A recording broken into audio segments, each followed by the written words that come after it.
Rais wa Marekani Donald Trump amefanyiwa kile alichokiita ukaguzi wa afya wa nusu mwaka katika hospitali ya kijeshi ya taifa ya Walter Reed iliyopo Bethesda, Maryland. Kulingana na taarifa kutoka ikulu ya White House, ziara hiyo ilikuwa imepangwa mapema wiki hii wakati Trump akijiandaa kwa safari yake ya kuelekea Mashariki ya Kati kufuatia kufikiwa kwa makubaliano ya kusitisha mapigano kati ya Israel na Hamas. Msemaji wa White House ndugu Karoline Leavitt alieleza kwamba ni uchunguzi wa kawaida wa kila mwaka, ingawa Trump tayari alikuwa anafanyiwa uchunguzi kama huo mwezi Aprili.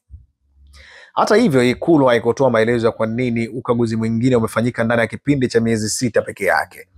Akizungumza na waandishi wa habari katika ofisi ya Oval siku ya Alhamisi, Trump alisema, nitaenda kukutana na wanajeshi na pia kufanya kitu kama ukaguzi wa afya wa nusu mwaka, jambo ambalo huwa nafanya. Nadhani niko katika hali mzuri, lakini nitawajulisha matokeo pia.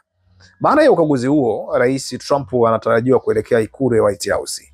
Ripoti ya uchunguzi wake wa mwezi Aprili inaonyesha kwamba yuko katika hali nzuri kabisa kiafya na ana uwezo kamili wa kuendelea na majukumu yake kama kamanda mkuu wa jeshi.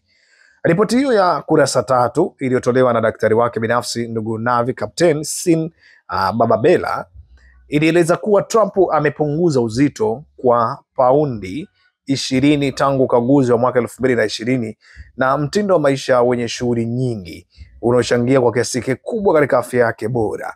Mnamo Julai, ikulu ilitangaza kuwa Trump alikuwa amefanyiwa vipimo baada ya kubainika kuwa na uvimbe mdogo kwenye miguu yake ya chini, hali ambayo ni ya kawaida kwa watu wazima wenye umri mkubwa.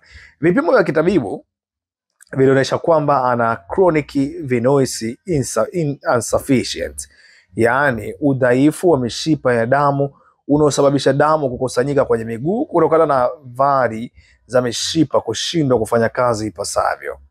Katika ukaguzi wa Aprili, Trump pia alifanyiwa mtihani mfupi wa kuchunguza uwezo wa ubongo na alifaulu bila tatizo lolote lile.